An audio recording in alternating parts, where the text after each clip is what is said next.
Salut à toi, on se retrouve pour une nouvelle vidéo et aujourd'hui on va voir comment aider son enfant à prendre confiance en lui.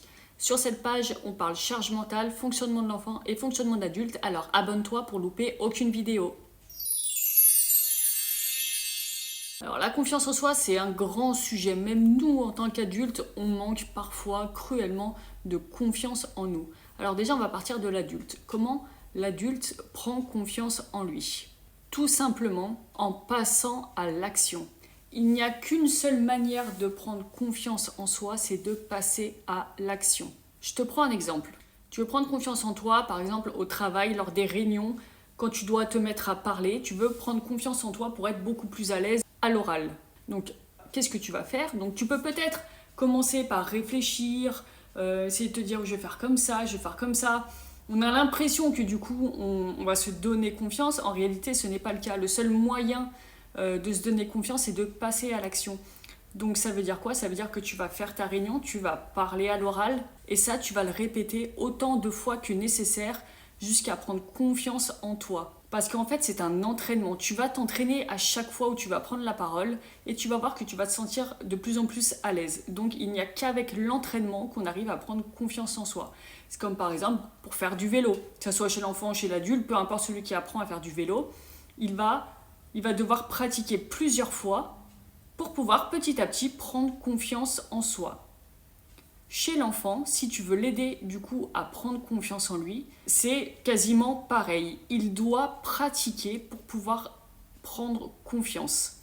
Mais la seule différence, même si parfois l'adulte en aurait aussi besoin, la seule différence c'est que tu dois être là avec lui à chaque instant. On va prendre un exemple, je vais te donner un exemple personnel. Mon fils, quand il était petit, il avait peur de faire les très grands toboggans qu'il y a dans les fêtes foraines, et y compris ceux qui tournent et qui sont fermés. Je sais pas si tu vois ce que je veux dire, mais ces toboggans-là, il avait peur en fait de le faire tout seul. Mais on voyait qu'il avait envie de le faire, sauf que tout seul, il paniquait.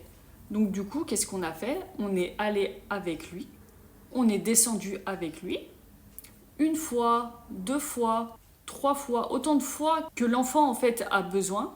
Et tu verras qu'une fois qu'il va se sentir rassuré, parce que maintenant il connaît en fait, c'est plus l'inconnu, il connaît le toboggan, il l'a déjà fait plusieurs fois, il va vouloir tenter tout seul. Donc mon fils, qu'est-ce qu'il avait fait? Il avait dit, bah tu montes avec moi, par contre je descends tout seul.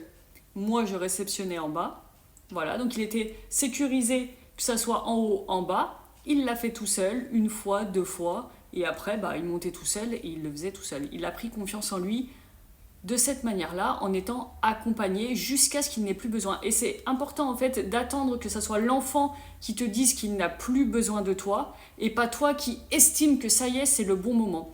Autant de fois que nécessaire, tu accompagneras ton enfant pour toute chose en fait qu'il voudra apprendre.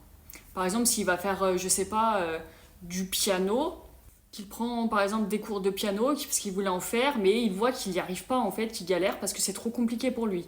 Donc toi, on est d'accord que tu vas pas faire à sa place parce que tu ne peux pas, mais par contre tu vas être avec lui, tu peux très bien essayer de faire les notes comme lui, après lui il fait, et voilà en fait les choses s'apprennent petit à petit et c'est la seule manière vraiment pour l'enfant de prendre confiance en lui. Il a besoin de son parent présent pour pouvoir prendre confiance en lui. Et c'est exactement pareil chez les bébés, quand ils apprennent à marcher, ils vont commencer à se mettre debout, ils vont tomber, ils vont réessayer. Voilà, ils vont devoir s'entraîner pour pouvoir réussir. Ils travaillent leur confiance comme ça. Et c'est pareil pour les relations avec les autres enfants. Quand j'entends souvent dire en fait que les parents aimeraient que leurs enfants prennent confiance pour aller vers les autres enfants, tisser des liens, tout ça. C'est pareil. Si tu es dans un parc de jeux et que tu aimerais que ton enfant aille voir les autres copains, et il faut impérativement que ton enfant veuille aussi. Parce que s'il ne veut pas aller voir les autres, ne le pousse pas, ça risque de faire totalement l'effet inverse. Hein. Donc s'il aimerait mais qu'il n'ose pas, tu vas avec lui, tu l'accompagnes autant de fois que nécessaire jusqu'à ce qu'il se sente rassuré et qu'après il ose y aller tout seul. C'est la seule manière et elle s'applique absolument de partout. Voilà, c'est tout pour cette vidéo. Si tu as des exemples, n'hésite pas à me les noter en commentaire. Mon e-book est toujours disponible sur lilycapucine.fr. Je te souhaite une belle journée et je te dis à bientôt. Salut!